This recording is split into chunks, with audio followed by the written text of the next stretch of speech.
Hello, my name is Kristin Porstmann, and I'm a third-year graduate student in the Clinical Mental Health Counseling program. I'm very passionate about children and family integration. So, with that being said, I wanted to look into the impacts of marital satisfaction on children's social and emotional development. The main question that I analyzed in this study looks at the relationship between marital satisfaction and discord and the social and emotional development of children living in the same home.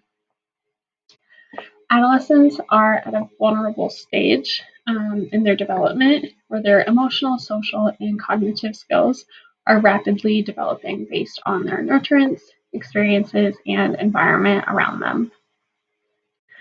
There's a few theories that can help explain this phenomenon that I will kind of review, and then I will discuss some of the past literature and interventions that have potential to help curb the negative effects of marital discord. The first theory that we're going to talk about is family systems theory. So this theory can be described as a family being sums of a whole that are integrated to the point where each subsystem or each individual family member influences the rest of the family socially, emotionally, and cognitively. So marital quality has an impact on children's social and emotional well-being because everyone in the family is intertwined with one another. So, for example, if a mother is expressing anger in the home, the family as a whole will be affected, and it will temporarily change the atmosphere in the home and the way that the family interacts with one another. The high levels of stress that a child might experience as a result of a hostile home environment could lead to early externalized behaviors such as aggression or inattention, and this can happen in multiple settings, such as in the home or in school. The next theory is emotional security theory. So this explains that the repeated exposure to marital discord, such as physical and verbal conflict, can lead to heightened emotional reactivity in children, as well as a sense of insecurity. So these factors put children at risk for mental health problems, self-blame, externalizing and internalizing behaviors, and academic functioning can be at risk. So these are all moderate outcomes influenced by continued exposure to parental discord. The spillover effect, this suggests that negative interactions or discord between parental figures can emotionally drain a couple, and that can result in negative parenting practices. So the emotionally drained parental figures can then spill over the negative emotions into their parent-child relationship. This may manifest into the parent-child relationship through inconsistency or harsh parenting, being less involved in the lives of their children, or even reducing praise and positive parenting. So this type of parenting can block a child's ability to form secure attachments in their current and future relationships. So that means their family relationships, their friendships, and even their intimate relationships later on in life. Marital conflict has even been suggested to have negative impacts on children's well-being if the parental figures have no biological relation at all to the children.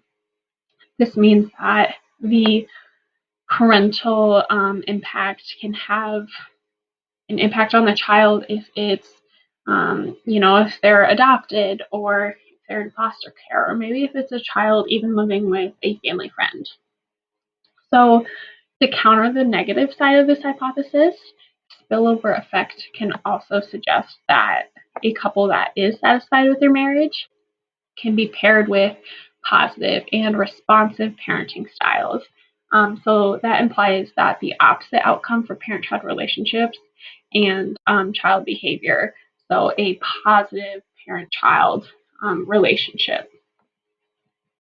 Adverse childhood events, that's ACEs, and that stands for traumatic experiences that occur between the time of birth up until the age of 17. So a few of the ACEs relevant to this topic are experiencing violence, abuse, or neglect, and witnessing violence in the home. According to the Center for Disease Control and Prevention, ACEs can negatively impact youth's well-being, their attention, decision-making, learning, their response to stress, and increase their risk for chronic disease. After reading through some of the literature, I found out that self-compassion can actually have some predictability on marital satisfaction. So with that being said, this is an area that we can focus on as counselors to help our clients working with them individually or as a couple. We can help them focus on their self-compassion to help better predict that positive marital satisfaction. Another study reported that children and adolescents with disruptive behaviors may face academic failure and partake in risky behaviors. So, with marital discord in the home, heightening the chances of children and adolescents presenting with externalizing behaviors, academic failure and risky behaviors are just another risk factor that youth may face. So, moving forward, what can we do?